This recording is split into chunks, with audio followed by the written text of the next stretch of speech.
Bismillahirrahmanirrahim. Alhamdulillahi wassalatu wassalamu ala Rasulillah amma ba'd. Kita akan membahas seputar tahapan-tahapan yang dilakukan dalam suatu dialog ilmiah, dalam suatu perdebatan. Karena manusia sejak zaman dahulu sudah terjadi perbedaan pendapat. Mereka sudah berselisih dalam berpendapat.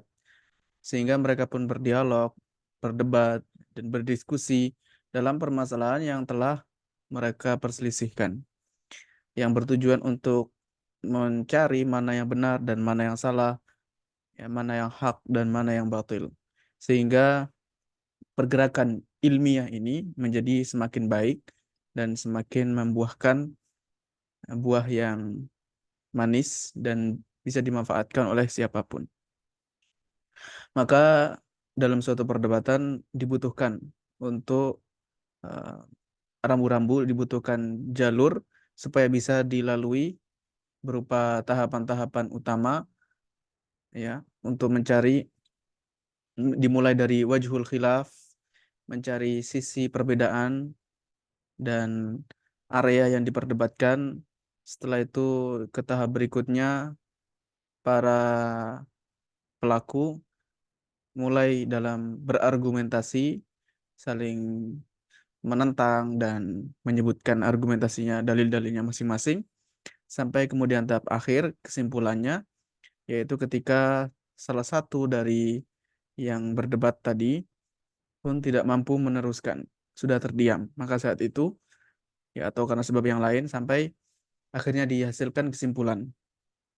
Maka dalam masalah perdebatan ini terkhusus berdebat dari sisi al-qadaya, dari sisi suatu masalah, dalam suatu permasalahan, dalam hukum, bukan pembahasan dalam at-ta'rif wa taqsim, bukan perdebatan dalam definisi, ya, mencari definisi atau pembagian. Ya, ini istilah dalam ilmu mantik.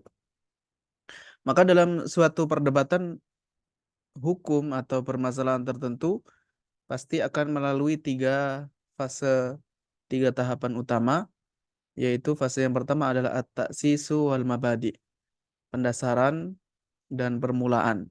Kemudian fase yang kedua, fase yang ada di tengah-tengah, yaitu berargumentasi dan menjalankan peran masing-masing. Masing-masing menjalankan perannya. Kemudian tahap yang ketiga, al-maqati'u wan nata'ij, ketika sudah berhenti dan hasil dari perdebatan tersebut. Fase terakhir adalah hasilnya. Bisa dilihat di kitab Ar-Rasyidiyah Ma'asyarifiyah, kemudian Adabul Bahath wal Munadharah karya Asy-Shinqiti. Maka kita mulai dari pembahasan yang pertama, fase at-ta'sisu wal mabadi. Fase awal, fase pembentukan, pendasaran perdebatan. Karena dibahas di sini yang paling utama adalah tahriru mahallin niza, penentuan area yang sedang dibahas, yang diperdebatkan. Jadi maka dihilangkan sesuatu yang sudah disepakati, tidak perlu diperdebatkan lagi dan berfokus ke permasalahan yang menjadi titik perbedaan. Selain itu, di antara aktivitas yang penting juga di tahap atau di langkah pertama ini, penentuan istilah-istilah yang akan digunakan nanti. Penentuan ditentukan kita menggunakan istilah-istilah dalam ilmu apa dan yang digunakan dalam tema-tema yang sesuai yang diperdebatkan. Fungsinya adalah supaya tidak menjadi perdebatan debat hanya kata-kata saja, ya, debat kusir yang tidak membuahkan hasil yang baik, yang hanya menghabiskan waktu dan membuat hanya sekedar lelah saja, menghabiskan energi, tidak membuahkan apapun. Jadi di tahap awal ini ditentukan dulu mana topik yang akan dibahas, yang diperselisihkan, kemudian area istilah-istilah yang digunakan, istilah dalam ilmu apa.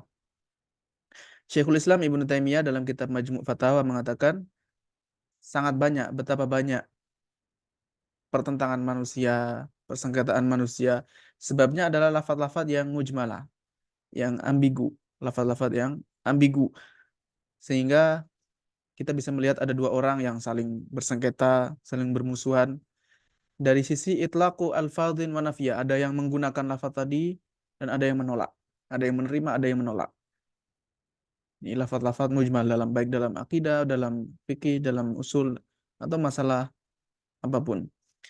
Padahal seandainya jika masing-masing ditanya tentang makna ungkapan yang diucapkan, ya, pendapat yang dia ucapkan, dia tidak bisa menggambarkannya dengan benar karena dia belum menguasai istilah-istilah tersebut. Masalahnya di sini sehingga terjadilah perdebatan saling bermusuh dan bersengketa. Maka perlu sekali terkadang hanya khilafun lafzi, perbedaan secara lafaz ujung-ujungnya sama. Untuk menghindari itu maka di tahap awal ini harus ditentukan. Setelah tahriru mahallin niza, kemudian ditentukan apa yang dimaksud dengan lafaz-lafaz yang mustabih, ya, yang muhtamil, yang memiliki beberapa kemungkinan makna. Setelah itu barulah masuk ke fase tahapan yang kedua yang berkaitan dengan tugas masing-masing dari pendebat. Ya, masuk ke tahap ini adalah il wal wadhaif, berargumentasi dan masing-masing menjalankan perannya. Disinilah sudah mulai mereka menyebutkan dalil masing-masing dan membantah dengan cara ilmiah.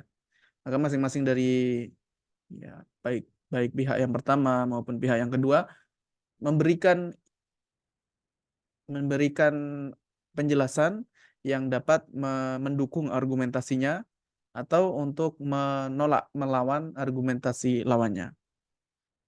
Misalkan ketika pihak yang pertama menyatakan suatu pernyataan teoritis, hanya teori saja, dan tidak memiliki dalil, tidak memiliki argumentasi, maka pihak yang kedua tugasnya adalah menuntut, meminta untuk mendatangkan dalilnya.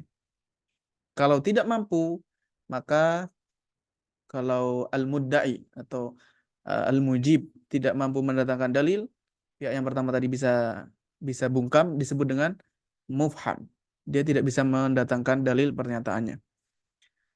Tapi jika dia berhasil, pihak yang pertama menyebutkan dalil atas pernyataannya, maka tugas bagi pihak yang kedua, as-sa'il atau an-nafi, dia harus mencari dalil, yang yatluba dalilan ala dalili. Mana dalil dari argumentasi tadi. Karena suatu argumentasi membutuhkan dalil juga terkadang. Atau tugas dia adalah membantahnya dengan dalil yang lain. Atau dia menolaknya dengan penolakan yang didasari dengan syahid, dengan alasan-alasan yang lain. Dia menolak beserta menyebutkan syahidnya. Nanti akan disebutkan macam-macam syahid tersebut. Kalau dia tidak bisa melakukan ini, pihak yang kedua tidak bisa melakukan 1, 2, dan 3 ini, berarti dia masuk dalam kategori istilah para ulama dalam bidang ini dengan mulzam. Inqata'a, dia sudah berhenti, tidak bisa meneruskan perdebatan karena tidak bisa melanjutkan. Maka disebut dengan mulzam, pihak kedua mulzam. Dalam suatu perdebatan, tugas masing-masing, ya, hanya berputar dalam 3 istilah saja. Sebenarnya kuncinya ada 3. Poros utama dalam suatu perdebatan ada 3 ini. Yang pertama adalah al-man', yang kedua al-mu'aradah, dan yang ketiga an-naqd. Ini disebut dalam ilmu munadharah atau ilmu jadal al-wadhaif. Tugas masing-masing, peran masing-masing. Dan ini terus berjalan dari awal sampai akhir.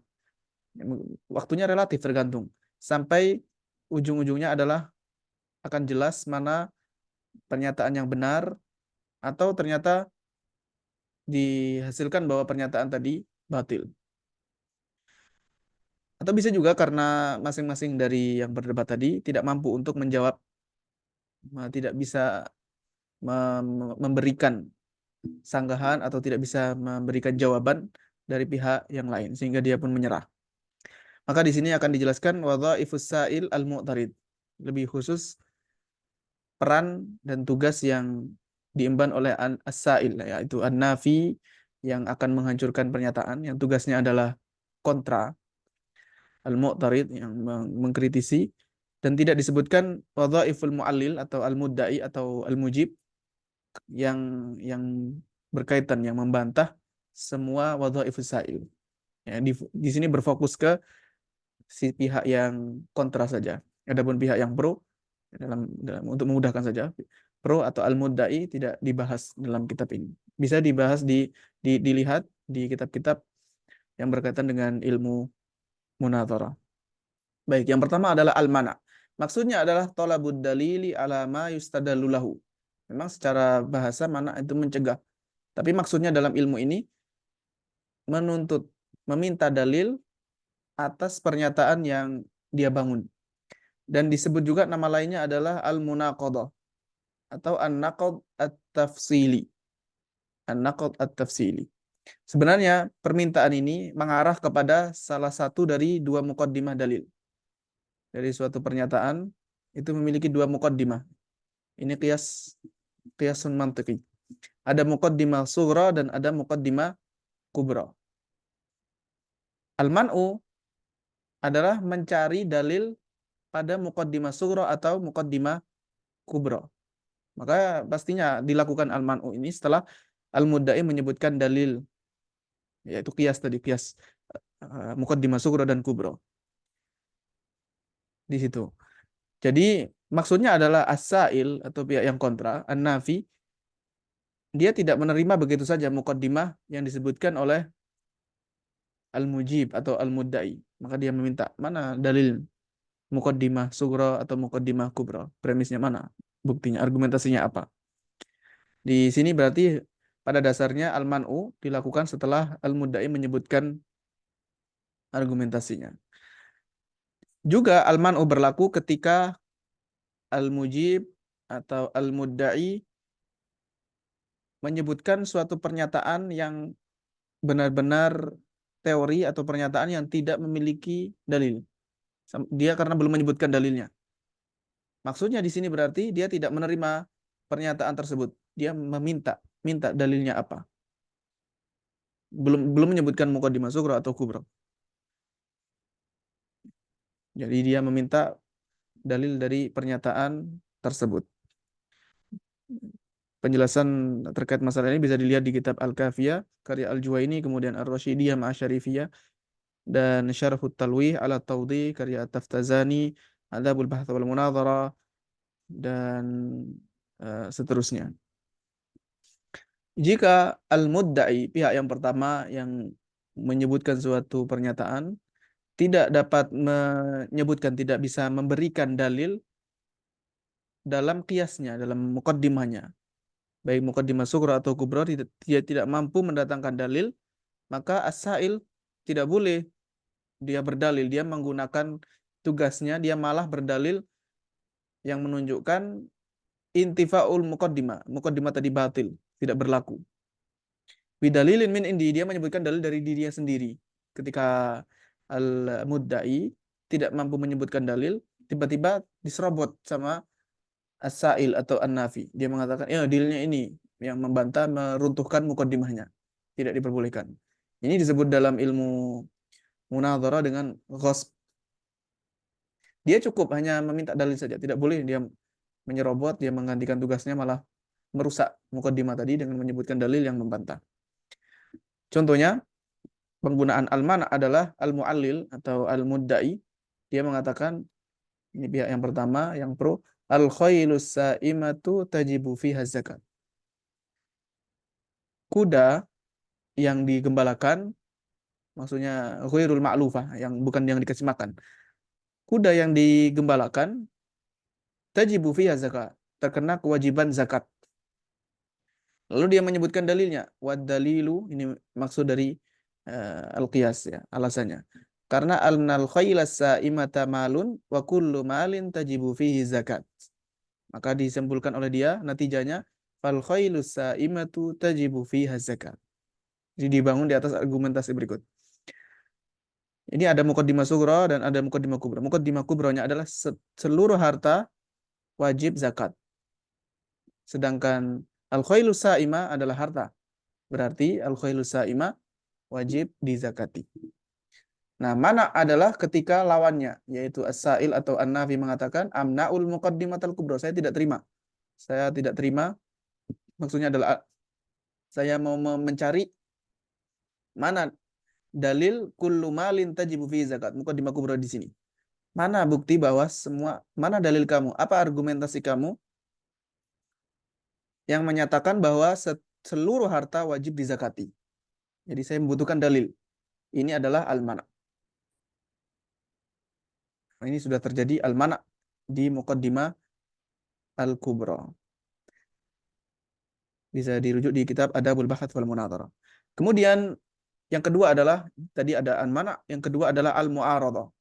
Al-mu'aradah maksudnya adalah as-sa'il atau pihak yang kedua, pihak yang kontra membatalkan, menolak maksudnya membatalkan, dia mematahkan argumentasi pernyataan al-mu'allil atau al-mudda'i atau al-mujib.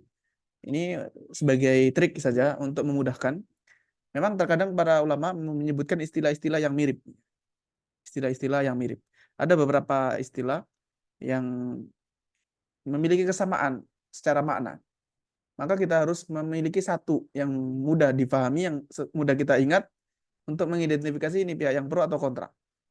Ya, bisa jadi misalkan kita memilih, kalau sudah konsisten ya kita pakai saja satu, an-nafi dan al-mudda'i misalkan. Berarti pihak yang as-sa'il ini kita sebut an-nafi, kemudian al-mu'allil sebagai al-mudda'i supaya tidak kacau. Atau raful awal, pihak yang pro kita sebut dengan an-nafi, pihak yang kontra pihak yang pro pihak yang pro sebut al-mu'allil atau al-mudda'i tadi, kemudian pihak yang kontra kita sebut dengan as-sa'il. Ini trik untuk memudahkan dalam memahami supaya tidak rancu. Jadi as-sa'il atau an-nafi menolak pernyataan al-mujib. Tidak cukup, tapi dia menyebutkan dalilnya. Dia menyebutkan dalilnya, menolak sekaligus menyebutkan dalilnya. Dia menegakkan dalil, menyebutkan argumentasi yang menolak pernyataan tadi. Dalil ini bisa berupa naqidu dakwah, lawan dari pernyataannya. Dia menyatakan sesuatu disebut lawannya. Awil musawi linaqidiyah, dia menyebutkan lawannya yang sepadan atau lawannya yang lebih khusus. Maksudnya adalah naqid, lawannya. Maksudnya yang dimaksud dalam pernyataan naqidud dakwah. Lawan dari pernyataannya ini yang disebutkan bahwa itu batil. Nah, untuk menyebutkan jatuhnya, salahnya pernyataan tadi. Dia menyebutkan yang benar adalah lawannya. Baik lawan yang sepadan atau lawan yang lebih khusus. Nanti akan disebutkan contohnya. Maka dalam mu'aradah, al-mudda'i dia sudah menegakkan dalil, dia sudah menyebutkan qiyas tadi, al-muqaddimah sughra wal kubra. Tetapi al-mu'arid atau as-sa'il menyebutkan pernyataan yang melawan, yang menentang pernyataan al-mudda'i beserta penyebutan dalilnya. Dia menyebutkan pernyataan yang kontra dan disebutkan dalilnya. Dari sini maka al-mujib maka as-sa'il merusak, menghancurkan pernyataan al-mu'allil. Dari sini maka al-manasib atau al-wadhifah menjadi berbalik. Yang awalnya as-sa'il adalah membantah, dia sudah menyebutkan pernyataan dan dalilnya. Sehingga al-mu'arid an-nafi menjadi mustadil. An-nafi berubah menjadi al-mudda'i. Ya, yasirul mu'allilul muthbitu lid-da'wa al-asliyati sa'ilan. Berubah posisi. Yang pro menjadi kontra dari sisi penyebutan dalil saja ya. Ya, istilahnya seperti itu. Yang al-mudda'i menjadi sa'il dan as-sa'il menjadi mudda'i. Maka seperti ini namanya al-mu'aradah. Sebagai catatan kaki disebutkan di sini at-tuhfatul tullab. Kemudian sebelumnya catatan kaki Ar-Rasyidiyah dan Syarah Abdul Wahhab Al-Waladiyah. Juga ada Adabul Bahth wal Munadharah karya Muhammad Muhyiddin. Ada jenis mu'aradah yang tidak dapat diterima, tidak boleh dilakukan dalam dua kondisi. Yang pertama, jika itu sebelum al-mudda'i menyebutkan dalilnya. Pihak yang pertama belum menyebutkan dalil, maka tidak boleh al-mu'arid menyebutkan mu'aradah, menggunakan tugas mu'aradahnya secara langsung. Jadi sementara al-mudda'i belum menyebutkan dalil, dan ini yang sudah kita sebutkan tadi di awal, dinamai dengan ghasb. Tidak boleh dilakukan dalam aturan ilmu munadharah. Ini kondisi yang pertama. Kondisi yang kedua, al-mudda'i sudah menyebutkan dalilnya. Maka jika as-sa'il atau an-nafi membantah tanpa menyebutkan dalil, ini juga keliru. Ini juga tidak boleh. Misalkan dia hanya mengatakan dakwa kafasidah, pernyataan kamu tidak dapat diterima, rusak, salah. Karena lawannya itu yang benar. Dakwa kafasidah li'anna naqidaha thabit. Tapi tidak menyebutkan dalilnya, cukup itu saja, maka tidak diperbolehkan juga dan disebut dengan mukabarah. Jadi yang benar adalah al-mudda'i sudah menyebutkan dalilnya, kemudian as-sa'il menyebutkan dakwah beserta dalil. Itu yang benar, disertai dalil. Contoh mu'aradah, al-mu'allil atau al-mudda'i mengatakan yajibu mashu kulli ra'si fil wudu. Wajib hukumnya mengusap seluruh kepala dalam wudu. Dia mengatakan wajib seluruhnya. Alasannya dia membangun itu di atas dalil li'annahu ruknun min arkanil wudu'i kasairil arkan. Dia rukun wudu sebagaimana rukun yang lain harus diusap atau dibasuh secara menyeluruh. Dalam taharah harus terkena semuanya. Maka karena mas termasuk rukun berarti wajib untuk diusap semuanya. Kemudian as-sa'il an-nafi melakukan mu'aradah. Disinilah terjadi mu'aradah. Dia mengatakan, dia menyebutkan pernyataan yang kontra dengan pernyataan yang sebelumnya. Dia mengatakan, la yajibu. Kebalikan dari yajib adalah la yajib. Tidak wajib mengusap seluruh kepala dalam wudu. Cukup sebagiannya. Dia menyebutkan dalil. Nah, di sini barulah benar. Dia benar mengatakan, tepat gitu. Penggunaan al-mu'aradah sudah tepat. Dia menyebutkan dalil li'annahu law kana wajiban lama thabata fis sunnati khilafu dzalik. Seandainya mengusap seluruh kepala itu wajib, maka tidak akan ada dalam sunnah, tidak akan terdapat dalam hadis khilafu dzalik, yaitu mengusap sebagiannya. Tapi masalahnya thabata fis sunnati khilafu. Ada dalam beberapa hadis dalam sunnah Rasulullah hanya mengusap sebagian kepalanya. Berarti menunjukkan mengusap seluruh kepala tidak wajib dalam wudu. Nah, ini namanya al-mu'aradah. Dia melakukan terjadi mu'aradah karena as-sa'il ja'a binaqidid da'wal awal thumma dallala 'alaiha. Dia menyebutkan pernyataan yang kontra, berlawanan dengan pernyataan al-mujib yang pertama tadi, lalu menyebutkan dalilnya.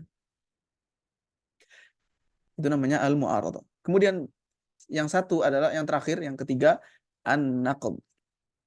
Disebut dengan an-naqdu al-ijmali. Karena an-naqdu tafsili tadi sudah disebutkan, itu nama lain dari al-mana'. Sedangkan kita yang ketiga ini an-naqd atau disebut an-naqd al-ijmali. Maksudnya adalah ibtalus sa'ili dalil al-mu'allil ma'a itsbati dzalika bisyahidin ala da'wal butlan. An-nafi pihak yang kedua menentang, merusak, ya, menghancurkan dalil al-mu'allil, al-mujib. Lalu tidak cukup dia membatalkan dalilnya, ya, dia mematahkan argumentasinya dengan menyebutkan syahid, menyebutkan bukti bahwa itu batil, ya, itu terpatahkan. Dia menyebutkan bukti, menyebutkan alasan tentang rusaknya dalil yang digunakan oleh al-mu'allil atau al-mujib. Syahid di sini disebutkan ada dua macam. Bisa jadi takhalluful madluli anid dalili fi suratin minas suwar. Ada suatu madlul yang tidak tercakup dalam dalilnya. Dia menyelisih dalil dalam sebagian permasalahan. Ya, fi suratin minas suwar. Takhalluful madluli anid dalil. Jadi dalil ini tidak masuk, padahal seharusnya terkena hukum tersebut. Ternyata ada yang lain, berarti menunjukkan dalilnya tidak tepat. Atau syahid yang kedua adalah luzumul muhali minad dalili. Dalil yang digunakan oleh al-mu'allil atau al-mujib berkonsekuensi sesuatu yang mustahil, al-muhal, yang keliru. Berkonsekuensi sesuatu yang keliru. Atau yang lainnya bisa dilihat di Ayarun Nadhar karya Abu Mansur al-Baghdadi, Al-Jadal Ibnu Aqil, Ar-Rasyidiyah Ma'asyarifiyah, dan Syarah Abdul Wahab Al-Waladiyah. Nah, berarti dari pernyataan penjelasan tadi, an-naqd tidak dapat diterima kecuali harus menyebutkan syahid. Syahid di sini maksudnya ma yadullu ala fasadi dalil. Tidak bisa hanya menolak, menghancurkan dalil terus berhenti. Dia harus menyebutkan alasannya, argumentasi dalam dalam menyatakan fasadu dalilil mu'allil.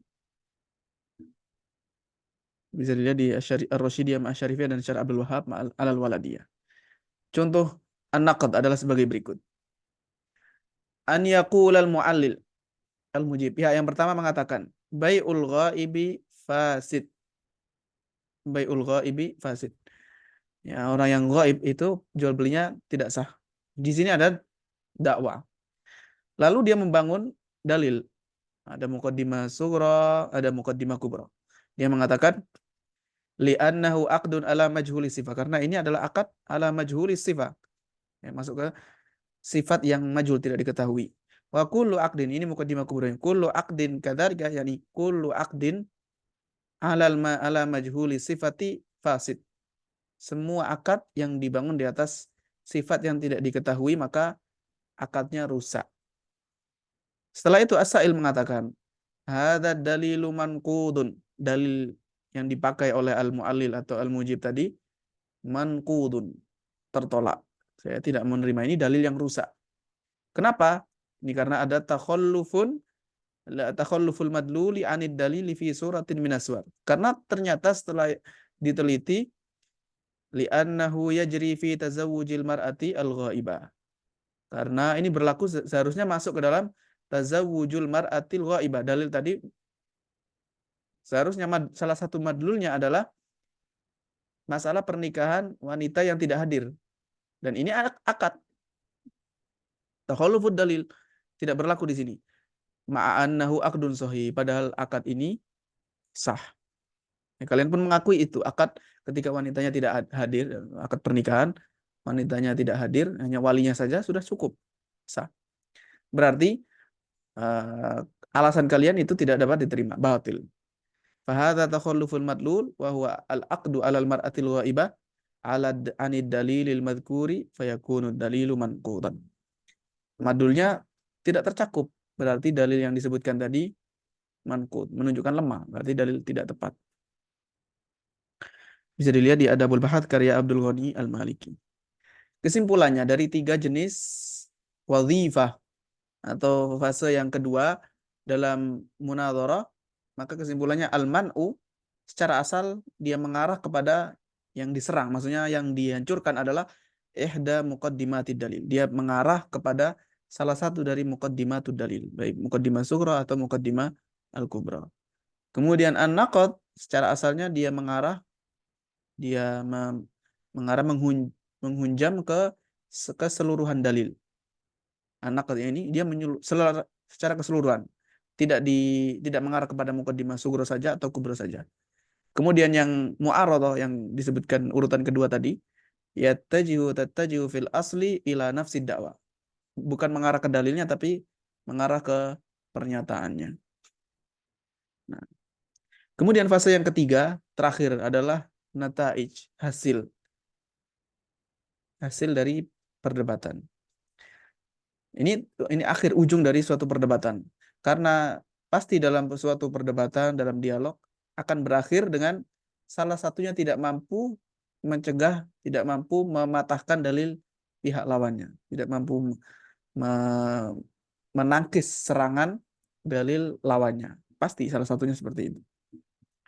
Kalau yang tidak mampu adalah as-sa'il, an-nafi, pihak yang kontra, pihak yang kedua, maka disebut dengan mulzam. Ketika dia yang kalah, maka disebut dengan mulzam. Summiya ajzu, ketidakmampuannya disebut dengan ilzam. Ini istilah. Makanya dalam perdebatan misalnya ada lafaz-lafaz semacam ini, mulzam atau ilzam, maka harus kita ketahui bahwa yang kalah di sini atau yang lemah adalah an-nafi atau as-sa'il. Tapi kalau yang tidak mampu adalah al-mujib atau al-mudda'i atau al-mu'allil disebut dengan mufham. Dan ketidakmampuannya disebut dengan ifham. Pentingnya mengetahui istilah-istilah seperti ini supaya kita paham maksudnya apa. Bisa dirujuk di kitab Adabul Bahthi wal Munadharah karya Asy-Syanqiti dan Al-Waladiyah ma Syarah Abdul Wahhab. Dari sini maka sudah berakhir ya suatu perdebatan. Dan berakhirnya perdebatan sebenarnya ada dua macam. Ada dua bentuk. Bisa jadi karena taslimil munadhiri lil akhar. Dia sudah menyerah. Kalau dalam dalam fikih itu bisa disebut dengan iqrar. Dia secara terang-terangan tegas mengaku sudah tidak mampu lagi, menyerah. Wa idharu ajzi anil istimrari sarahatan. Dia mengatakan saya sudah kalah atau dia sudah menang atau ya ungkapan-ungkapan semacam itu. Atau wa imma bin qita' atau sudah berhenti, tidak mampu melanjutkan. Dan inqita' ada beberapa indikasi. Alamatul inqita'. Yang pertama as-sukutu anil ma'al. Dia sudah diam, tidak bisa meneruskan, tidak ada kata-kata lagi. Sudah terbungkam. Ketika As-Sa'il menyebutkan tentang madhabnya dalam mahalun niza, tema yang diperdebatkan, atau menyebut ditanya tentang dalilnya atau wajhul istidlal, atau dalilnya diberi pertanyaan dalam bentuk ayat i'tirad yang dibahas tadi, kemudian al-mujib atau al-mustadil diam. Nah, ini menunjukkan tidak mampu lagi. Maka sudah dianggap inqita', sudah selesai. Ibnu Hazm rahimahullah dalam Rasailnya mengatakan, "Man sa'ala fa ajabahu khasmuhu fasakata anil mu'aradah fa imma ayyakuna saddaqa fil jawab wa imma ayyakuna ajaza anil mu'aradah wa hadza makanun qad inqata'at fihi al-munadharah." Jadi inqita' itu bentuknya ketika an-nafi menjawab, dia membantah al-mudda'i. Kemudian anna fasakata man sa'ala fa ajabahu khasmu. Jadi an-nafi sudah dibantah sama al-mudda'i. Kemudian an-nafi tidak mampu menjawab, tidak mampu membalas, maka yang dilakukan adalah imma yakunu, berarti dia shaddaqa fil jawab. Dia shaddaqal jawab, maksudnya dia sudah mengakui itu yang benar, lawannya yang benar. Yang disebut dengan taslim tadi.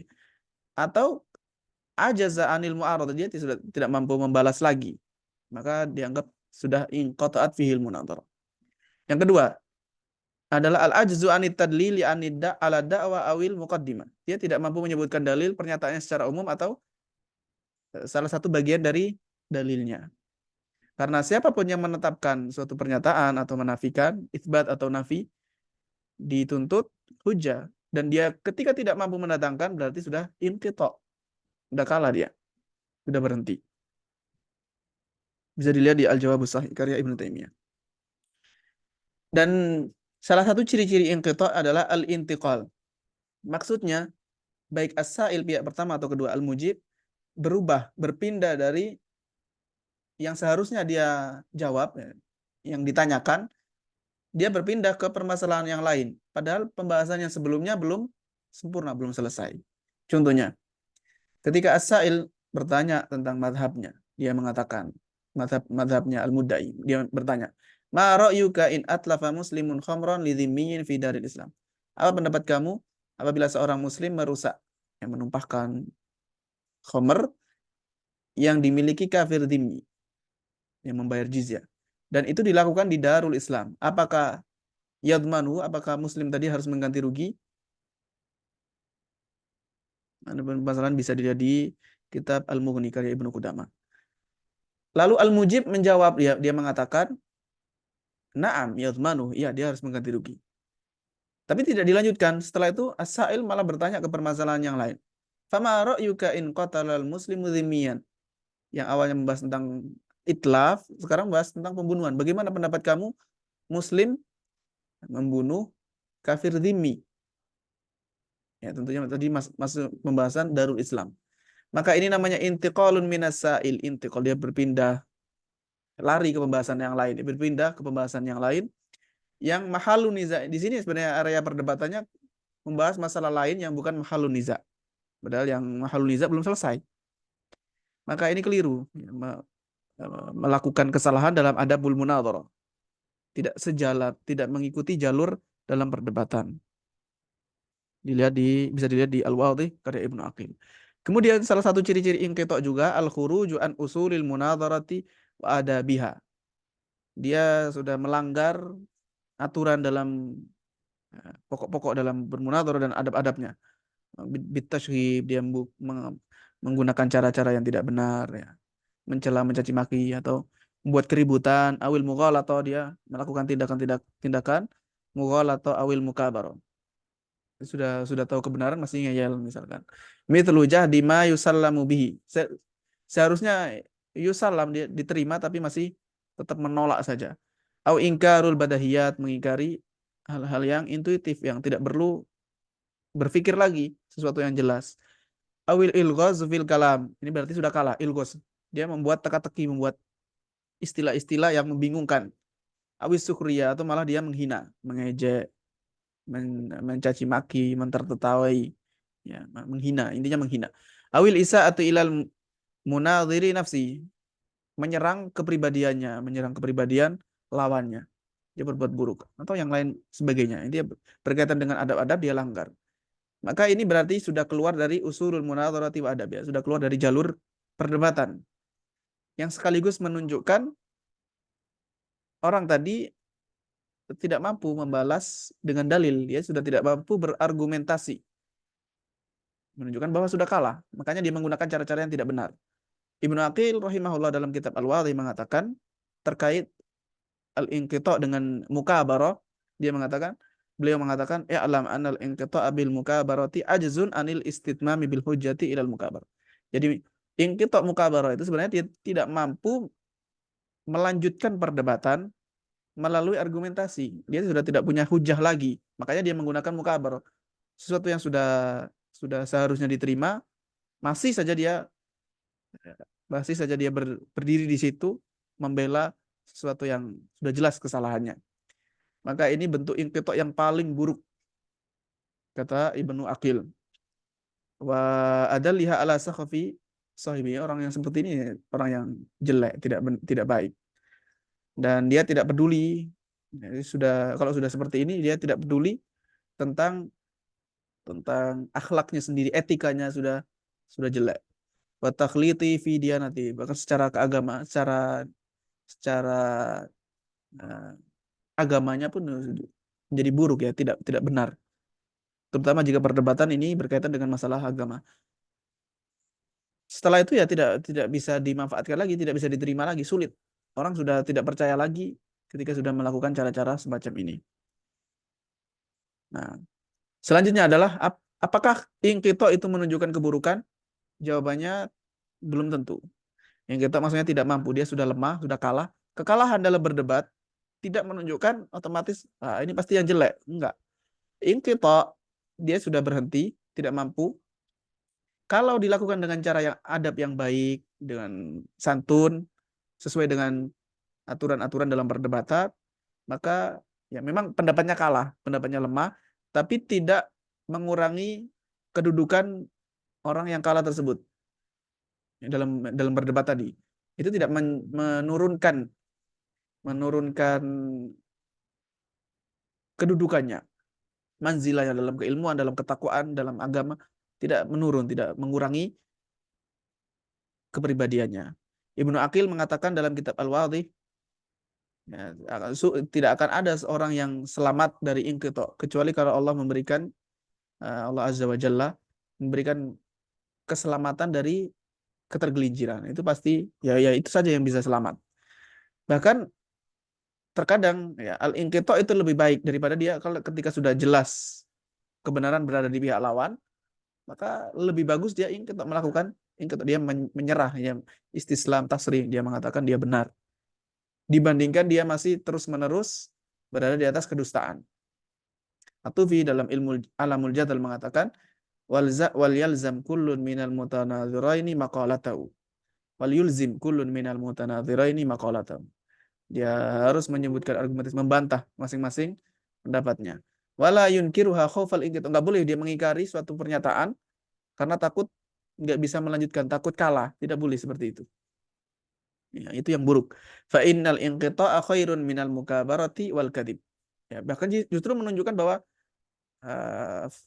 seseorang tadi, fulan tadi, yang menyerah, menunjukkan dia dengan kedewasaannya, dengan hatinya yang bersih, dan niat yang baik karena mencari kebenaran, malah itu menjadi nilai lebih bagi dia. Al-inqita'u khairun minal mukabarati wal kadhib. Berhenti dia mengakui kesalahan, mengakui kelemahan, mengakui kalah lebih bagus daripada sombong atau berdusta, menggunakan tindakan-tindakan yang tidak benar. Nah, bisa dilihat di kitab Asy-Syariah karya Al-Ajuri dan Muqaddimah Al-Usuliyah fil Kitab Al-Aqsam wal Khisal karya Al-Khaffaf. Demikian pembahasan seputar tahapan-tahapan atau fase-fase yang terjadi dalam suatu perdebatan yang dijelaskan oleh para ulama dalam bidang ilmu munadharah. Mudah-mudahan bermanfaat. Wassallallahu wasallam ala nabiyina Muhammad. Walhamdulillahirabbil alamin.